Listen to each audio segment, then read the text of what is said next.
we interviewed Muslim background believers who we were interested to know which factors had drawn them to Jesus.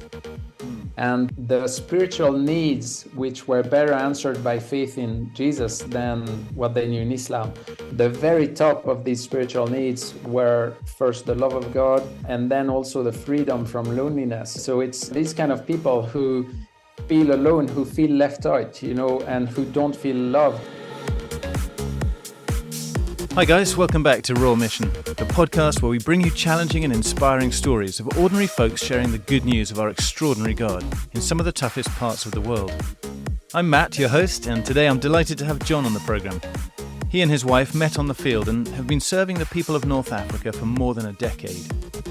We talk about some of the challenges of North African cultures, the false dichotomy of salvation or social transformation, working with vulnerable women and marginalised nomads, setting up apprenticeships for the disabled, and delivering food parcels during the COVID pandemic. He also shares about how he got into app development and social media outreach while working alongside some local Muslim background believers. Well, hi John, it's really good to have you with us today. Hello, Matt. Yeah, welcome to the show. Thank you. And you're in another country, somewhere in North Africa. We're not going to be more specific than that. So tell us, what's it like right there today, this morning? Well, we live in the desert, so it's hot. I won't lie. It will reach around 37, 38 today Celsius. So it's normal. We are used to it. It's part of the job. Wow. How many years have you been out there getting used to that kind of heat? Well, getting used, I wish. Yeah, well, it's been 15 years for me. And when you start, the first year is hard. You're like, oh, it's really hot. And the second one, you're like, yeah, it will get better. I'm sure with time I'll get used to it. And you don't really, it still remains hot. But yeah, as I said, it's part of it. And we tend to leave for July, August, because the kids are off school, which is good. That would be the hottest times when it reaches like 45 and more. So no, we can't complain too much. Yeah. Okay. So, all right, let's hear about where you're from. So go back and tell us a sort of potted history of how you ended up living in the desert in North Africa with your family. So I come from Europe. My mother tongue is French. Probably you'll have noticed. My wife is from the UK, and I also studied in the States. So that's why my accent is all a bit over the place. I think it will probably be a bit entertaining for listeners. So there you go. So I grew up in Europe. I was in a good family, very thankful for my family, stable parents who loved God. My dad was a pastor, retired now, but I had a good childhood, I'm very thankful for it. Grew up in faith, got baptized when I was 18. And then I suppose, like most people from 16, 18, 20 years old, just having to start making choices, which way do I want to go with my life, encountering a lot of things with school and uni and everything, just like the real world, of course. So I studied biology. Bachelor in biology, and then in my country there's still national service, so I had to go to the army, which was a very good experience. Loved it. Stayed 2 years there. I just loved the action, and the challenges and everything. After these 2 years in the army, I was planning to go study a master's, but I thought I'm gonna fall asleep if I do that right now at uni. So after all the action and the fun. So I decided to give a go to a kind of gap year and see if I could get involved in any kind of mission work because, I was still strongly in faith. I really wanted to, in a way, looking back, it was a bit wrong. I suppose I had this idea of kind of paying back, God for all the good stuff that he had given me and everything. I mean, who can pay back whatever like this? But anyway, that was, being young and foolish. So I contacted a couple of agencies, contacted OM, contacted maybe 4 or 5. Most of them were not too interested. I was surprised for a short term, of a year. They're saying no, they'd rather have long term. So OM responded positively. They wanted to send me on a ship, but we don't do ships in my country. So I prayed hard so that another answer would come. And it did through our office in my sending country. They contacted me and I went for an interview, and it went really well. They told me there would be an opportunity in North Africa, which I didn't know. I was never much of a traveler. It sounded interesting. It involves leading groups with a bit of adventure, etc. So I thought, well, it may be for me. So I went ahead with that for a year. That was the plan. Okay. Yeah, that's interesting. So it sounds like there's no kind of Muslim interest in your story, in your background, youth growing up. It just, so you're looking for an adventure to do something for God in your year out. Great. Good idea. Why not? That's right. That's right. I never had a call on my life, not that I was aware of, for mission or even less so Muslims. I never had a Muslim friend growing up. No, I'm thinking now, I never did. Maybe a couple of Muslims at school, maybe 2 or 3, but they never talked about their faith or anything. So I was never interested in Islam or whatever like this. I wasn't one of those people, growing up knowing, from the age of 4 that they were going to Africa. And like, I never had that. Mm-hmm. It was really more opportunistic, okay, what can I do this year? The door opened. And there to just try something different. And, I like to commit to things. I like to give 100%. And that felt something where I could do that, and where God could use this part of me, so that's why I went ahead with that. So what was it like when you arrived in North Africa? What were your first experiences and how did that year go? Oh, that was interesting, I tell you. So I had never traveled much, as I said. I had taken the plane once to go to Barcelona with a school trip. I was really not much of a traveler. Always people ask, oh, why do you do this job? Why do you do mission, etc.? The one thing I didn't do it for was for the traveling and the exciting, kind of landscapes or cultures or whatever. I really wasn't into that at all. So I took the airplane, was a bit nervous, won't lie, was 23. So I landed in North Africa. Back then, the country was, well, still quite basic, in many aspects. Public transport, etc., wasn't the most comfortable. And what happened is the team I was joining, the team leader thought, that guy was in the army, is like, he's a bit tough and everything. So he just thought he'll be fine. So he didn't bother, coming to the airport or anything. No way.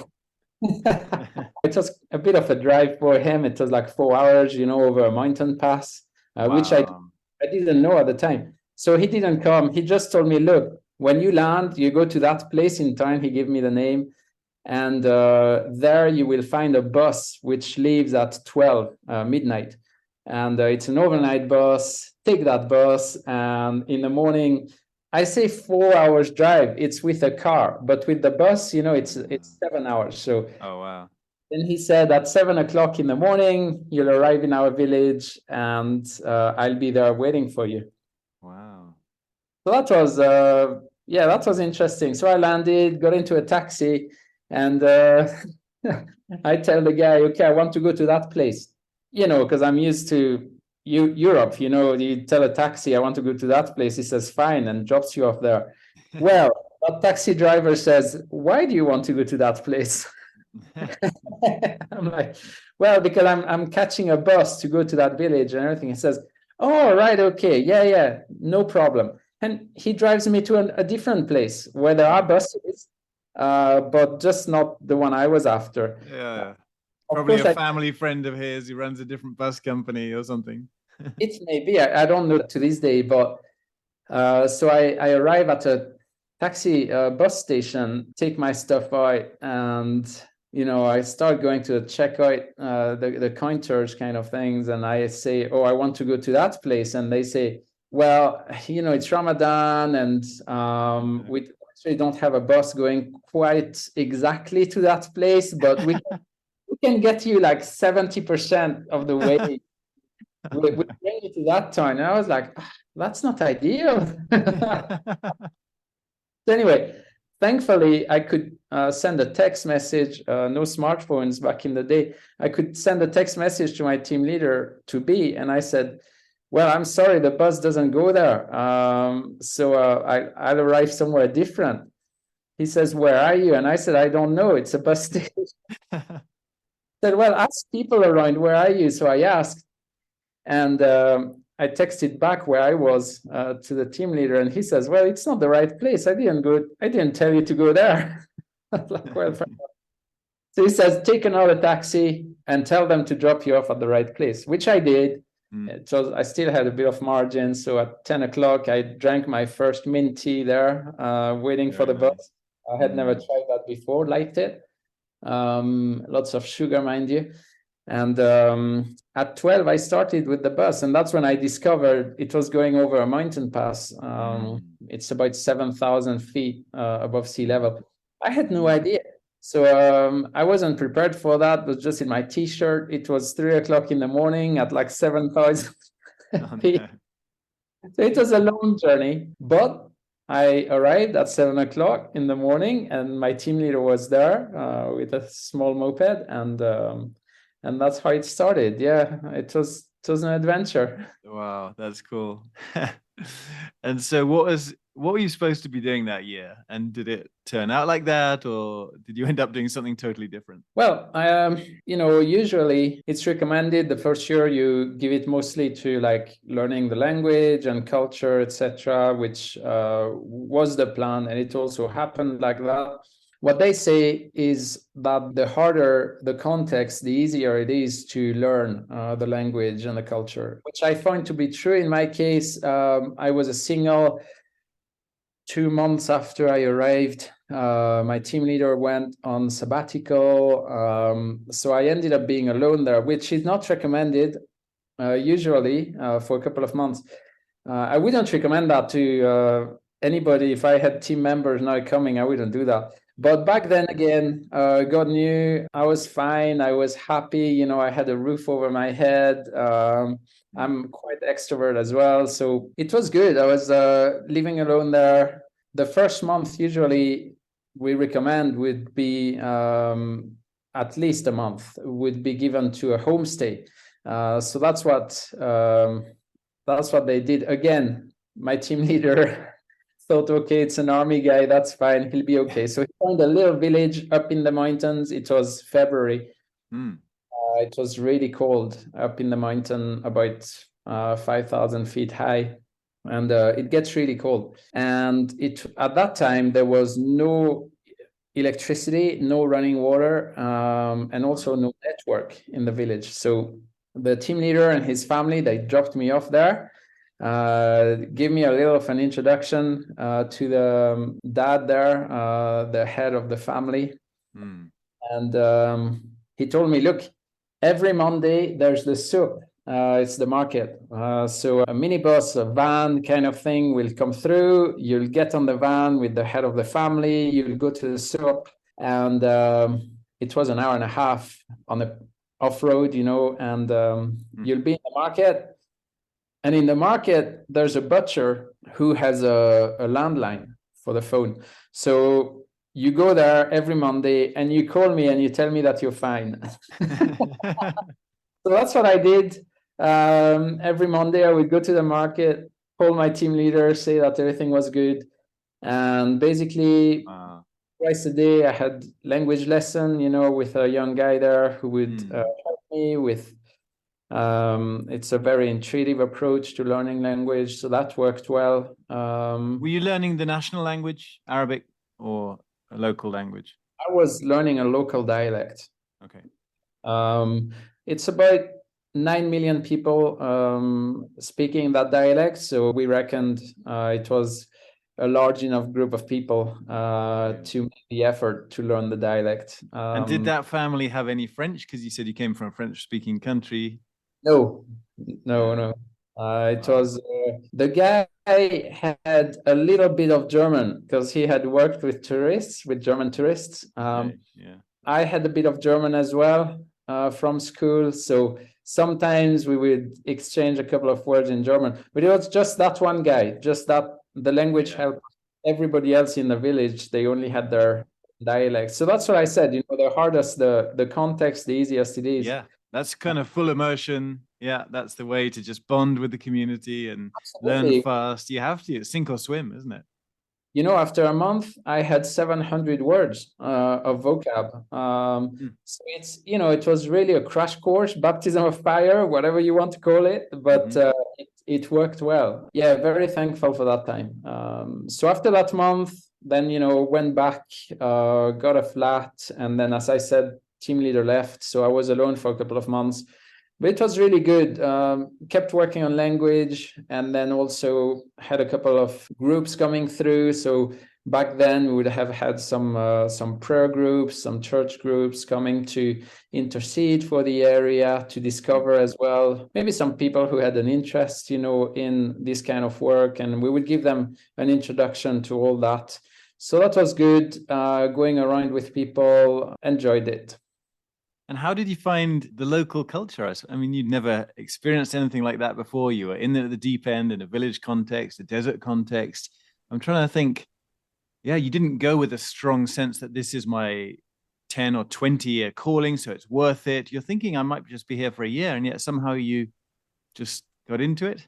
I think it's in my character a bit, in that I tend to enjoy most things and find everything interesting, and just love discovering new things, challenges, etc. So I think it's probably the way I was wired. I'm someone who just does things 100%. Okay, so what happened next? Well, next, I suppose, very quickly the year passed, and I was like, okay, well, what should I do now? I did realize, well, that was a lot of effort, to learn that language, to discover the culture. Yeah, we didn't even mention cultural things, like I had never eaten, with my fingers or anything. That was all new. And I was in a small village where people, that's all they knew. So they couldn't even, think that some people don't eat like them. So that was really good. I just had to adapt to everything. And when you want to drink, there's just two glasses on the table, and there's a group of 15 people around the table. And you just say, oh, give me to drink. And you just take one of the glasses and you drink it. And, when you come from Europe, it makes you a bit nervous, of course. But you know what? It's part of it. And you just do it 100%. So I enjoy discovering all that. During those early months, did you have times of sickness, or did you find, I don't know, were there bugs, mosquitoes, or cockroaches or anything that you just found really difficult at the beginning? Well, again, I think God had prepared me for that. I had spent, as I said, 2 years in the army camping outside, etc. So bugs don't bother me. No, the bugs which make you sick, it's a bit different. Yes, I won't lie, I got sick a couple of times, got some amoeba, etc. It's part of the discovery. Then you know what it is, you know how to deal with it. The first time it happens, it's not enjoyable, but there you go. You get over it. It's part of it. So yeah, at the end of the year, I was really, what should I do now? I invested all that. I really enjoyed it. So I talked to a couple of people, family, church, member care. We have good member care. And I said, look, for me, maybe it would make sense to keep going for a bit, after having invested all that.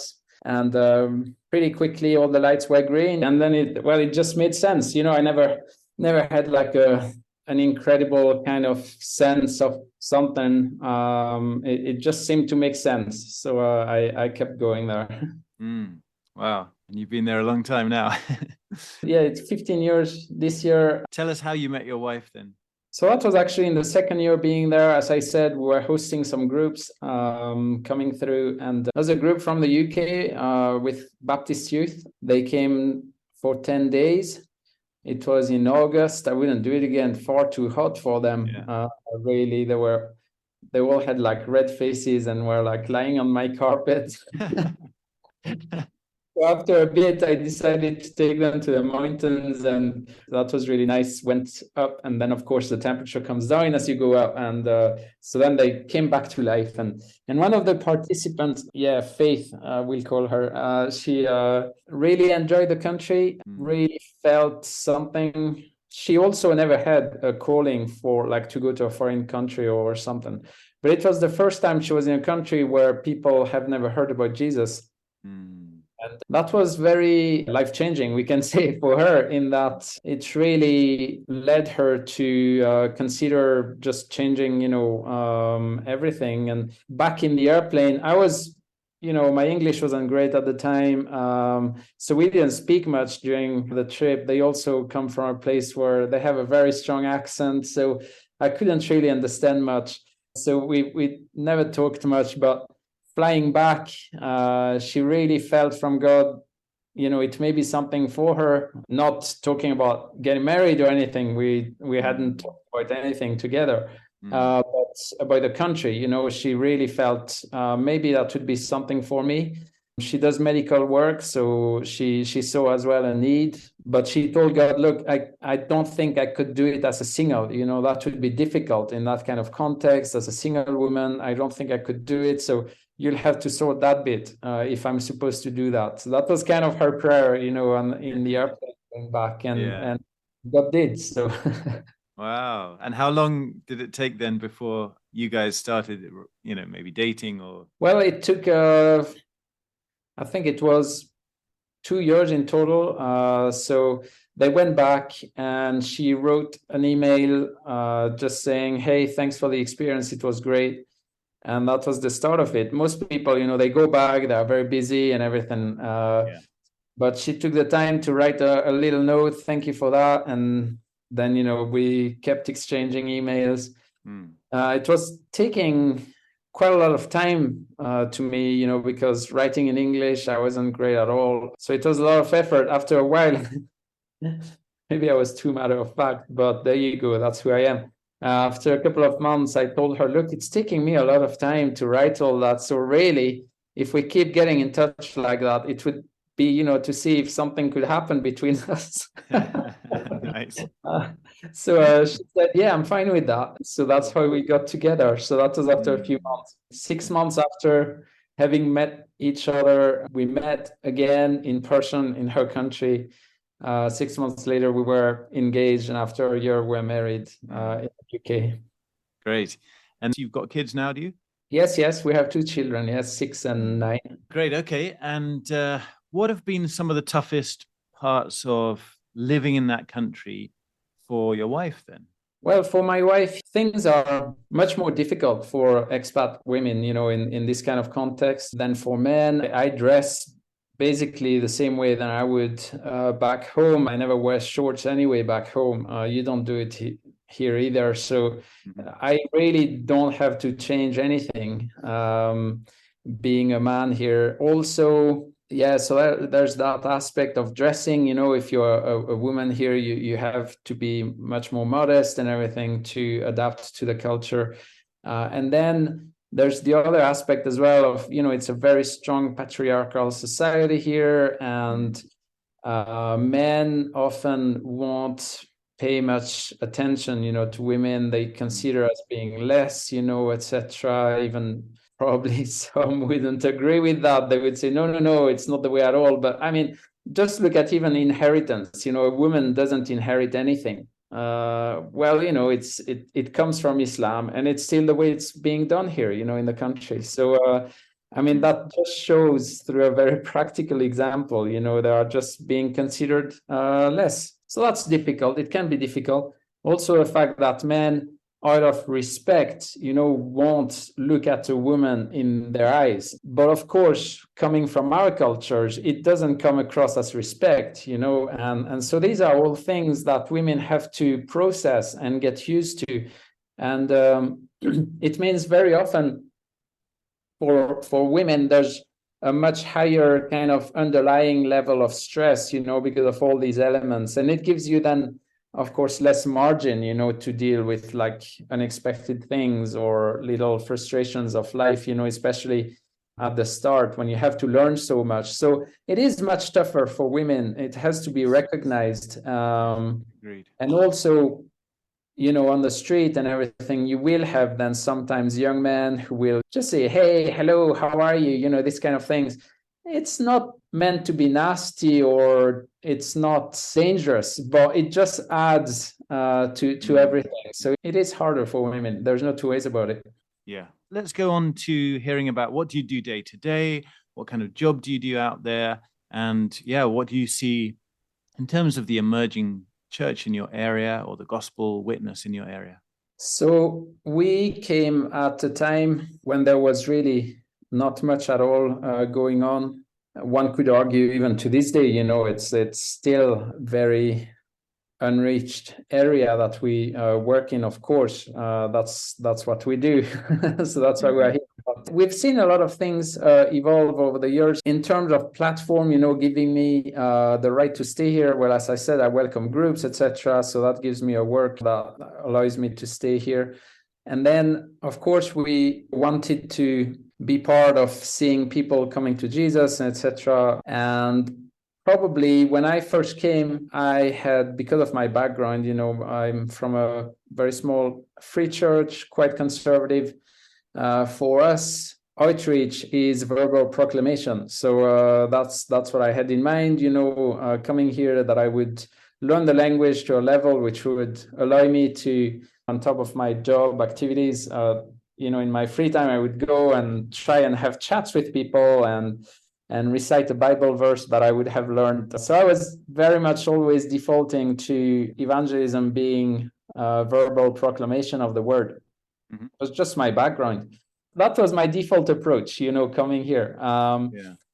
And so very quickly realized that it wasn't going very well. People were not interesting. If some wanted to get into dialogues, they would just bring some kind of arguments that they had heard, just the classic stuff, Jesus didn't die on the cross, Jesus is not the Son of God, and you would always end up in those kind of things, and the doors were closed. They just don't have the background to understand. If I go to the street and I say, oh, you need Jesus, the blood of Jesus to forgive your sins, I may as well be speaking in Chinese. It doesn't mean anything for them. They don't know Jesus in the way that we do. Of course, they speak about Jesus in the Quran, but it's different. And why would you need the blood of someone? For them, they are part of the house of Islam, so they are saved. And that's what makes them saved. So they don't see, why would you need a prophet to die? I mean, it just doesn't make sense. Yep. So I realized, okay, maybe we should try something different. And it so happened that, thankfully, during my time in the UK, after being married, we spent 2 years in the UK so that my wife could get some experience in a hospital. And during that time, I studied a master's in theology, leadership, etc. It was a distance learning kind of thing. And that was very helpful because in that seminary, as I said, I studied in the States, that was there. In that seminary at Fuller, they really opened my eyes to a more holistic kind of approach and to various dimensions of evangelism, and that, yes, verbal proclamation is an important part of it, but there are also other ways to do it, other dimensions. Some will talk about power encounters, so try to pray for people, try to pray for healing, try to pray that people would experience the presence of God. All these things I wasn't familiar with.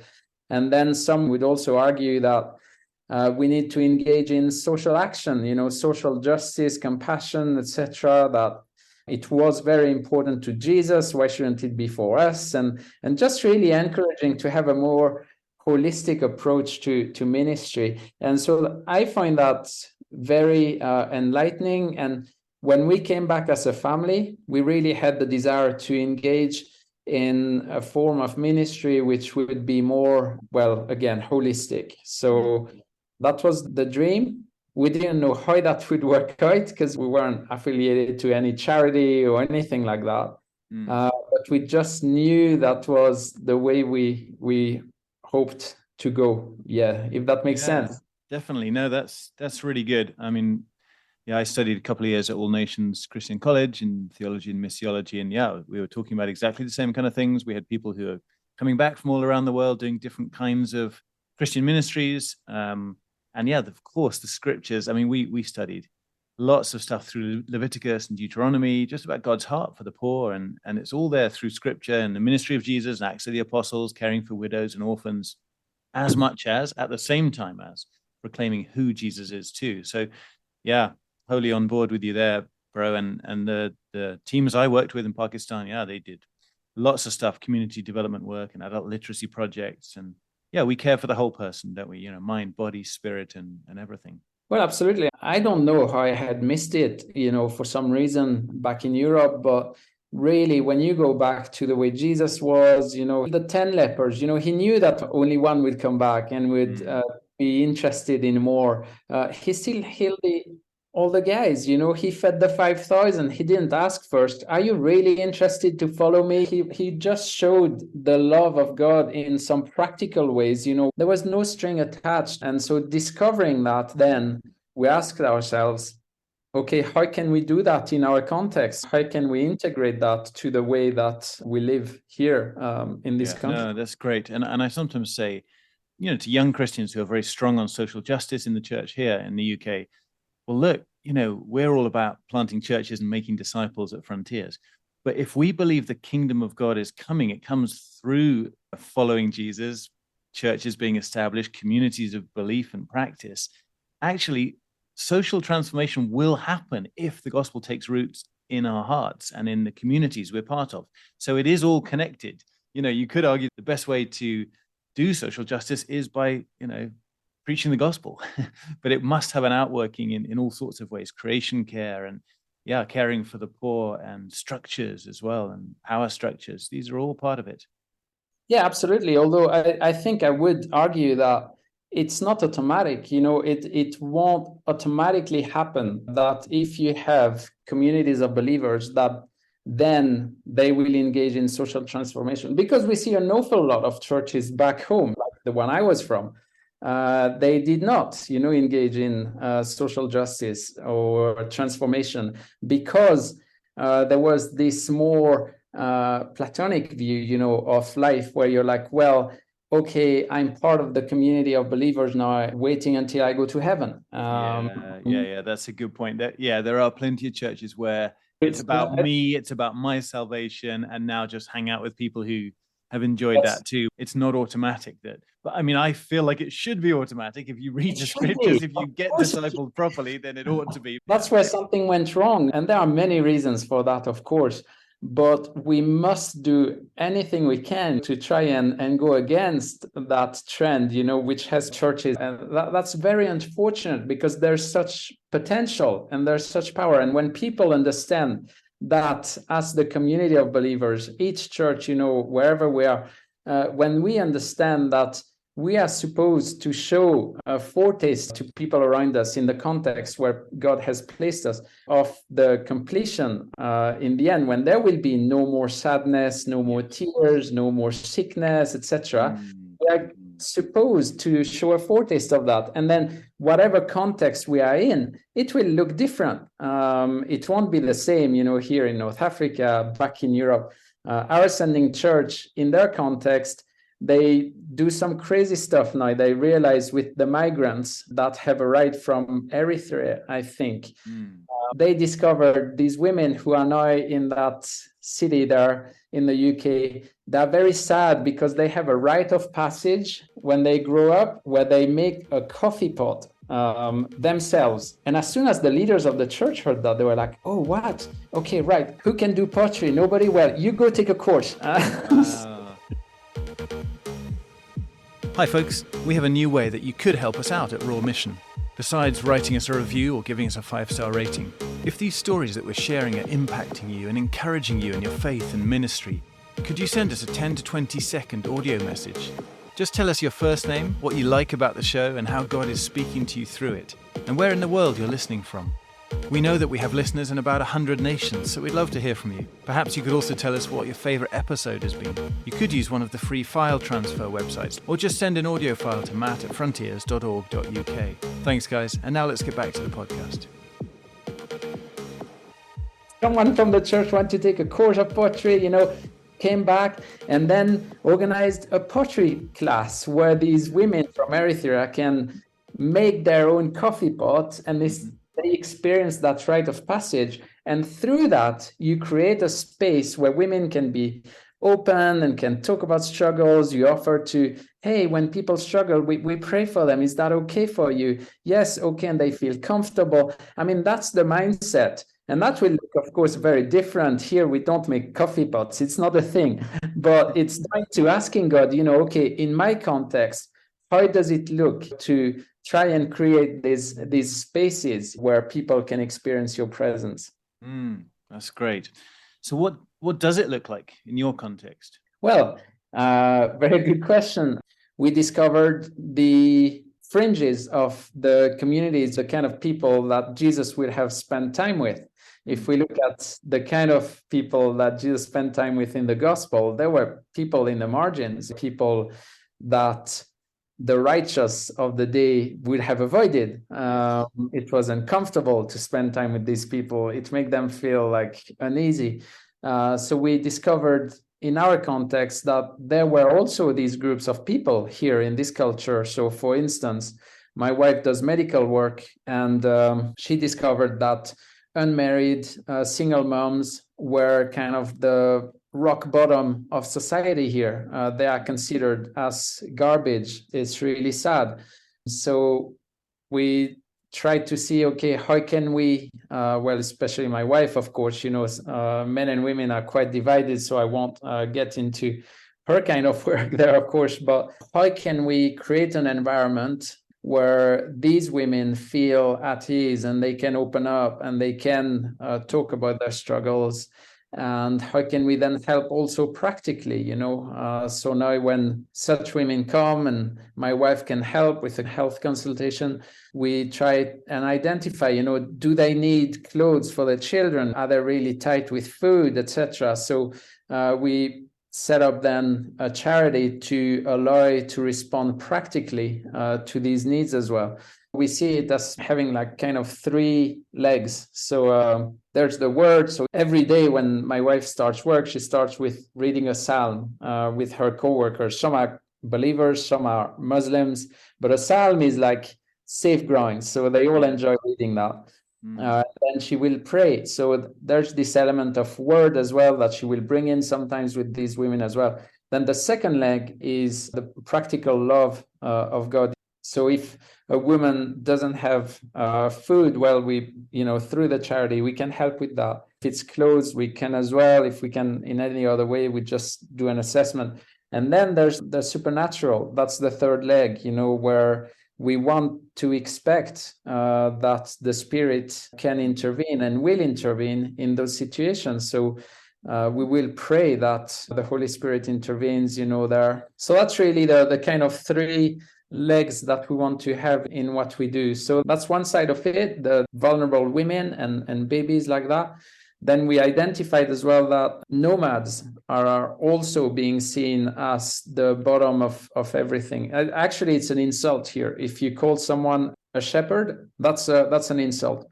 Now, interestingly, I'm told there's some parallels with the way shepherds were seen in Jesus' time, which is interesting because the angels felt they were worthy of hanging out, Yeah. That's for sure. So we tried to see how we can help with education as well. So that's another social project that we started there, trying to set up access to education for this kind of demographic. Then we also discovered that disabled people are also having a very hard life here. So there as well, we discovered ways to help to give a bit of self-confidence, to help them learn a job as well, provide apprenticeships for people with disabilities. So in doing that, it's trying to reach out to the least reached of the least reached, if you want. It's really looking at the fringes, in the society here, where people are not being honored, and not being shown respect. And in a way, it's the way Jesus did it. People were looking at Jesus and, oh, why would you worry spending time with these people and caring for them? It's not what you should be doing as such. I was just going to say that it's very gospel, the margins to the center, rather than the center to the margins. So the seat of power would have been Herod and the Pharisees and the leaders, and they were the ones who did not like Jesus at all, Right. Barring the odd Joseph of Arimathea maybe, or Nicodemus, but generally speaking, he's working with the prostitutes and the tax collectors and finding people who just could understand there's a need for something more, and they're hungry for truth and hungry for grace, because they might know some truth, but they want to know something of who God is, like, for them. They want to see something deeper, don't they? The love of God in action. Well, that's right. We interviewed Muslim background believers who we were interested to know which factors had drawn them to Jesus. And the spiritual needs, which were better answered by faith in Jesus than what they knew in Islam. The very top of these spiritual needs were first the love of God, and then also the freedom from loneliness. So it's these kind of people who feel alone, who feel left out, and who don't feel loved. Of course, the concept of love of God can touch people from all demographics, but the freedom of loneliness is a bit different, though. That's really people who feel like in some way at the margins, and God can meet them there and answer to their needs and touch them through that. So that's really powerful. Even for the West, we're now living in an age where people are suffering with incredible loneliness, whether that's young people because of their online relationships and connections that just aren't meeting the human need for deep connection, or I don't know, maybe men of our sort of age who just don't have a lot of close friends, or people in lonely marriages, or old folks. It's a huge need. I love that. The gospel addresses every kind of human need, doesn't it? And loneliness is a big one. That's right. Okay, so who are these MBBs you're talking about, these Muslim background believers? Are they in your local area, or did you do this research from around the North African country where you are? Well, I told you that I tend to enjoy most things, and I get interested in everything. So, of course, when I did my master's, then, I got interested to keep going. So a door opened so that I would do a research project. And what I was then interested in was to see, indeed, in our area, people who've come to Jesus, what do they say about the way that they came to Jesus? So I got in touch with a young guy. Well, maybe I'll go quickly into that story, because that was... yeah, definitely. We love hearing personal stories, yeah. Well, okay. So when we came to that town, we came here specifically because there was nothing locally led, in the local dialect, etc. So that was our ultimate desire, really, to see a small community of believers, locally led, sustainable, starting in this area. So one day in 2016, it was a couple of years ago already, my wife gets a phone call. It was in June. It was so hot. And it was a lady who was in need. She just had a baby, so she needed some help. And my wife, God bless her, she was pregnant at the time. And it was so hot. And she was just like, look, I can't be bothered. I don't want to go. Listen, that's fine. That's why we are here, so we'll make a plan. So we decided I would go with her. I would drive her. She would go do her visit. And at the time when people would tell her, oh, thank you so much, stay for tea, and etc., that she would say, no, I can't. Sorry, my husband is in a car with we had a 2-year-old at the time. It's so hot. I have to go. So we had our plan, very spiritual, right? Your escape plan, your route. Yeah, I know, absolutely. Because hospitality is so strong in those countries. You can't just pop in, help, and go. It's a much longer process. So I understand your wife's reluctance in that moment, especially being, well, I can't understand being pregnant in 40 degrees heat, but yeah, I know what you're talking about. You need a strong plan. You need a good excuse. So I parked the car in front of that house. My wife goes in, and after maybe 5 minutes, I was roasting in the car. A guy comes towards the car and says, are you Faith's husband? I said, yes. He says, brilliant, come in for tea. So I couldn't say no. As you said, hospitality is so important, etc. You can't say no to that. So I followed the guy carrying my 2-year-old. We go into the house, and couple of minutes later, Faith comes out of her room where she had finished the consultation. She's like, "What are you doing here?" This is not the plan. It wasn't. I'm like, "Oh yeah, sorry. Look, drank the tea as quickly as I could. I burnt my tongue. It's always so hot." And so I only had like maybe 10 minutes, talking to the guy before we're done to go. And so we walk back to the car, and maybe 10 meters before we reach the car, that guy comes closer to me and he says, "Hey, don't tell anybody, but I'm a follower of Jesus." Wow. I'm like, "What are you talking about?" That was very unexpected. And it was very weird that he would tell me that in that way. We hadn't had time to kind of get into any discussion about faith or anything. We had mainly talked about culture. He was delighted that I could speak the local dialect. So we got into kind of, language, kind of jokes and everything, just starting a normal relationship with someone, and so I was very surprised. It's only lately that he told me, actually, he had assumed I had converted to Islam because, I had changed my name. I have a local name here. I was speaking the local language. So he assumed I had converted to Islam. So in saying that he was a follower of Jesus, he actually wanted to show me that maybe I had believed the lie that everybody here was Muslim. And so he wanted to tell me, "Look, I'm not a Muslim. Reconsider your decision to enter Islam." So, anyway, he was trying to share the good news with you, basically. he was. I mean, isn't that an irony? So anyway, I said, "Listen, I don't have time now." Our son was crying by that time. It was too hot, and so we're ready to go. But I said, "Tomorrow we'll meet and you can tell me your story." So that's what we did. He came to faith through the most random way. When he was like 7-year-old, there was a rally. Some racing cars drove just next to his village. The whole village was outside watching, and one of the last cars of the rally, they were throwing evangelistic leaflets out of the windows, which is very, very random. So anyway, he saw one of those leaflets. It was written that, Jesus was needed for the forgiveness of sins. One of the things that I told you, nobody would understand that. He didn't back then. He had no idea, but somehow it stayed in his head.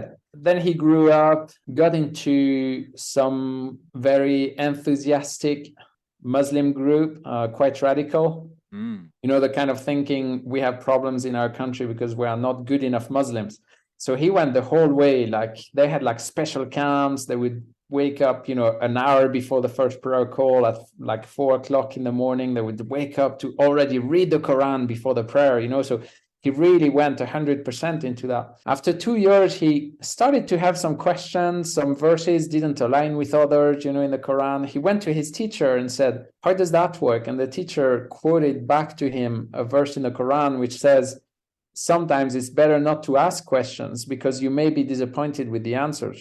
Wow. Well, that didn't do it for him because he likes to understand. And also, he didn't like the fact that he couldn't praise God in his local language, his own dialect had to be everything in Arabic. And so these things coming together, he said, "Well, this is not for me." It was very difficult to leave that group, but yeah, there you go. So he left them. And after a couple of maybe 2 years or something, he was watching TV one evening, and there was a program about Jesus in his dialect. And he got very interested because he loves his language, as I said, and culture. So it kind of hooked him up. And at the end of the program, there was a phone number which he called, and it was a local pastor in his town. Got in touch after a couple of months, got some a Bible, etc., and he took the decision to follow Jesus shortly after that, after a couple of months. Wow. Which is one of the reasons why we do a lot of media stuff now as well, because we see the effect it can have on a guy like him. There was a local pastor in his town at that point. Yes, because he was in the capital. So there were like a number of small groups there. We are more in the south, where there wouldn't have been anybody like this to answer the phone. So he was fortunate in that sense. Wow. Yeah, so then he got married. His wife was not interested in the way of Jesus. She tried to make him come back to Islam a couple of times. There weren't easy years for him. Yeah, I bet. But he had already given his word to that woman. And he said, I don't want to go against what I said. So he married her, and then she got pregnant. I think generally in most Muslim cultures, when a woman is giving birth, she will go back to her mother's house for 40 days normally. So that's what brought them here, just next to our house, for that period of time when she gave birth. And so she had just given birth. We only learned after that the night before she gave birth, she had a vision of Jesus in her room. No way.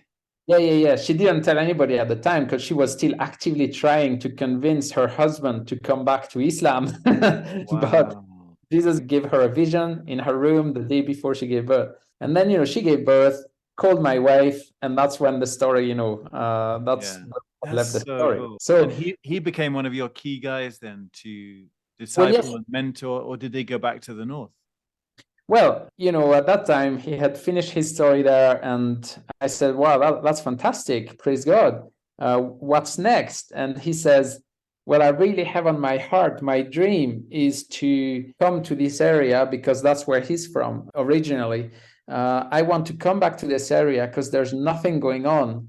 There's no local guy spreading the word. So he said, I really have on my heart to come back and to spread the word. And I have two problems. The first one is my wife is not a believer. He didn't know she had had a vision of Jesus already just a few days before.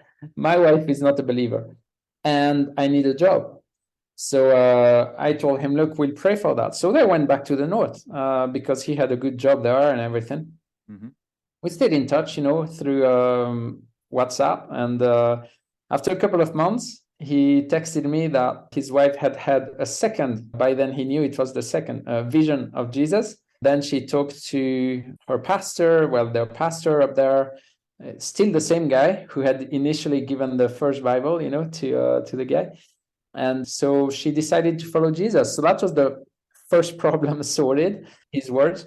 And then he still needed a job in our area because he wanted his identity to be strong and, credible. Yes. For people around. Actually, a foreign ministry, Christian ministry, proposed that they would give him money so that he could go and spread the word. And he said no. He said he didn't want that. He wanted to have a strong, credible identity in the local community as a way to build networks and relationships. So we kept praying, and it's after 2 years that one of the local associations that we work with here, I told you, for disabled people, offering apprenticeships, they were looking for a director. So got in touch with him, and he got an interview, had no experience in that field whatsoever, but showed just a lot of enthusiasm and will to do a good job. And I committed to help him as much as I could. So he got the job, and that's how they came here. That was 4.5 years ago. And since then, they've been our main partners. So we work with them on a daily basis. We are in touch. And yeah, it's been fantastic to work hand in hand with a local couple who has the same desire as we do to spread the word. That's really cool. And so has he been quite instrumental, or have they been instrumental in the work you mentioned very briefly about media, doing evangelism through media? Well, yeah, absolutely. Because, we started from not much at all. I mean, if you wanted to start a group back then, well, what would you have done with them? I mean, you need some kind of resources, you need some kind of plan. So that's what we then got the opportunity to work on together. So thankfully, a large team, 400K away from where we are, they had been working on a translation. They got external funding for that. So a large team had worked on a translation of the book. So basically, the year we came in as a family, the Bible had been released in the local dialect, which is remarkable. So that was helpful. We had the word. But beyond that, when they came here, that couple, these local partners to work with us, They're like, right, we want to start a group. What should I do? I have a full-time job. I can't prepare a sermon, for the Sunday. That won't work. I said, well, it's all the better because I'm not sure that a sermon would be the best format for this context, and if we want to replicate groups in the future, God willing, we need something which is more flexible. And so that's when we started to develop an app, Discovery Bible app. So I'm sure most of the listeners would be familiar with the concept. I'm sure you've talked maybe about that a bit before, haven't you? Not too much. I mean, Discovery Bible to me would mean, just helping people look at the Bible study, but with sort of similar questions that you could use of any kind of passage of Scripture, asking about God, asking about man, things you like, things you don't like, and then very much leading to what are we going to do about this? Is that a fair summary? That's right. You're absolutely right. So that's a great summary. So that's really what we put together, to give people an overview of the grand narrative of the Bible, starting with Genesis, going to Jesus, and then the Great Commission. So just picking a couple of key passages that people can listen to as a group, and then you consider questions, always the same ones. So there's a pattern that people can get used to and then share as a group these answers. So what do I learn about God, human? How can I apply this, into my life? So we put an app together in order to facilitate such groups. Then, of course, it's only maybe 20 passages. So we were hoping for something more long-term. So then we also added, of course, some other passages. And then I said, it'd be really nice to have some worship as well. So we put some worship songs in the app as well. And just so when they meet, they can start the app, press play, connect it to a speaker, and then have a time of worship together, have a meal. So really a format which is replicable, and locally led. From the very start, we told the guy, we won't be part of these meetings. We will meet with you regularly. We will pray with you, pray for you. We will, put an app together, etc. But we are not part of these meetings, because if a day comes, my previous team leader, they were expelled from the country. When that happens, I don't want the meetings to stop. And God forbid it will happen, but it's something you have to live with in our work. So really from the start, wanted to build a DNA which is not relying on us. So when this app was completed, then we worked on a Bible app. That's why it's so great to be part of an organization like ours, because you can network then with the people who know how to help with that. So some guys from Calam, it's called an organization which comes from Wycliffe originally. They helped us to put a Bible app together 2 weeks ago. We added the Old Testament as well, the audio of the Old Testament. So now people can listen. It's a very oral culture. So they can listen to the word, the whole Bible. And then started from there, having these resources. It's very good to have resources, but you have to distribute them. You need a strategy as well for that. There's plenty of stories where Bibles were created. Okay, we'll send 10,000 Bibles and they stay somewhere in a garage. Like, how do you distribute that? How do you give access to the word, to these resources? So that's when we started then to use social media. Facebook is very much used in the culture here. I'm told in Europe it's declining, but here it's still very strong. Everybody has Facebook. I create small clips, of, I don't know if you're familiar with the Lumo project. Wonderful stuff. I would encourage all the listeners to go check it out if they haven't yet. Even in English, it's wonderful resources. So it's some visual content to just with the audio of the Bible. So you listen to the Bible and you have some visual content for it. So I put together some little clips like that, 2-3 minutes on Facebook. I pay $40, 40 euros, and maybe 10,000 people have access to it and watch this content. So I just discovered the power in that. And then people started to reply to us, ask questions. So we started to work with another local believer in the capital. And we have now that partnership with a local guy who answers the questions. And then when people are serious, then he will set up meetings with them in person. So there's a strategy to follow up with people then. Yeah. So are you starting to see, I mean, obviously there's a lot of inquirers coming out of this, people starting to be interested in the scriptures and understand what Christians believe and so on. Are you starting to see Muslims turning to Christ in your local tribal area? I wish I could say yes, dozens.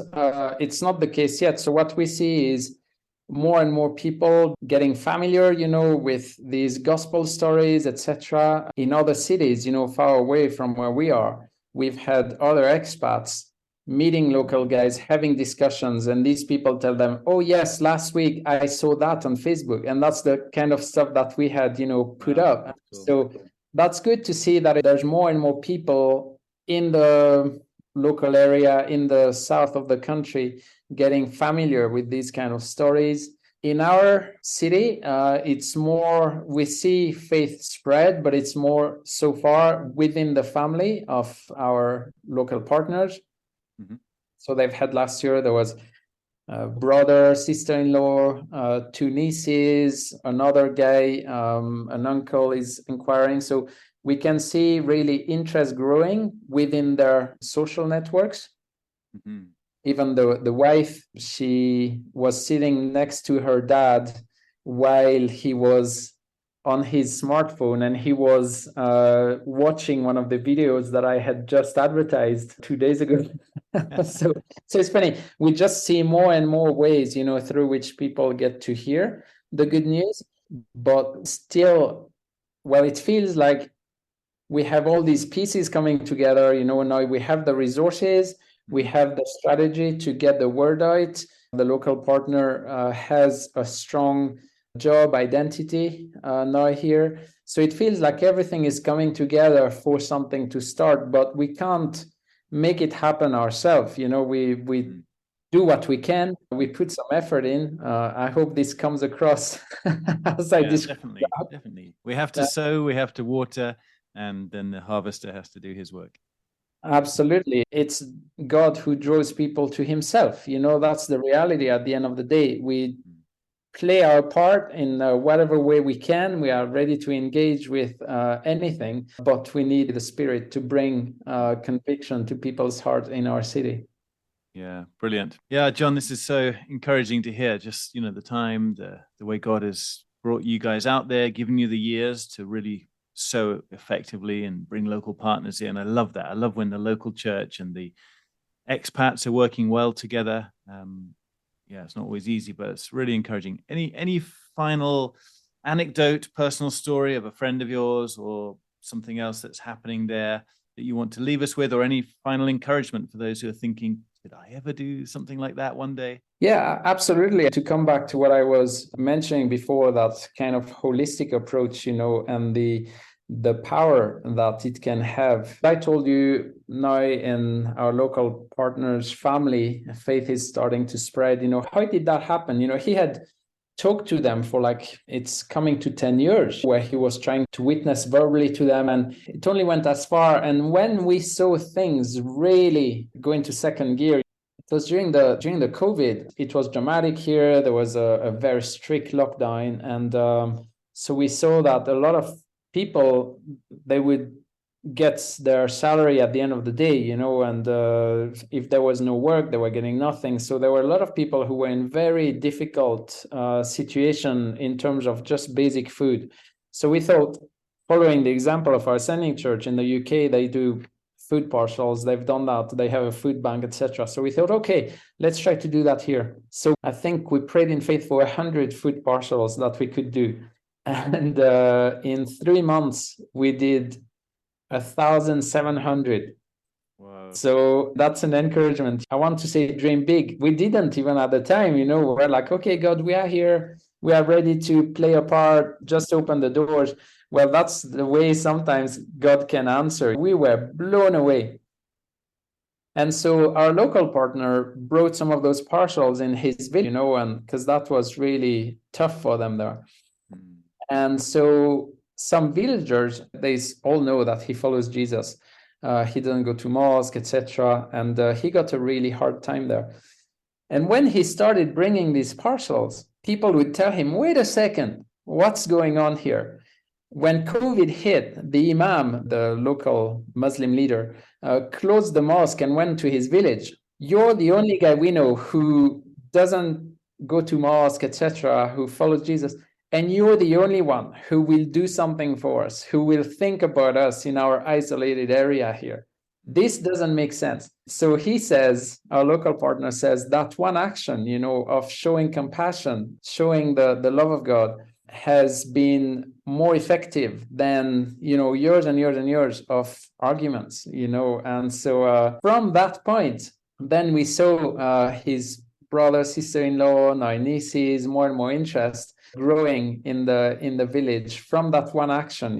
So just really want to encourage, wherever people are, whatever the context, just going to God and asking, okay, God, why did you put me in this very specific place? Be it in the UK, be it in Afghanistan. What is the need around me that you want to answer? How do you want to use me to touch people's lives? Because you may well be blown away by what God does from that one prayer. Yeah, that's so good. Thanks, John. Yeah, we just need to be open to God, don't we? And willing to step out of our comfort zones and be aware, to see with his eyes and respond with his heart. Sometimes with action, sometimes with a word, sometimes with his word. That's what it's all about. Yeah, brilliant. I've really enjoyed chatting to you today. I'm sure our listeners will have been encouraged too and inspired. And I know there are many thousands, tens of thousands, and even millions of Muslims like where you are, who very rarely have the chance to hear the gospel or see the gospel in action. And that's what we're all about. We long for the name of Jesus to be glorified, to be known, to be honored as he should be. So thanks for hanging out today, John. Yeah. And you make me want to come down and visit and see what's going on down there. Well, you're very welcome.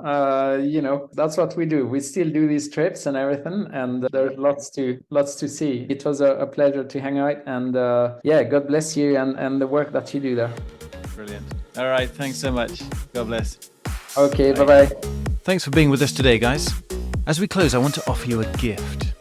It's a beautiful invitation to come and join in with the mission of God, the transformational, life-giving gospel work that he has set before us.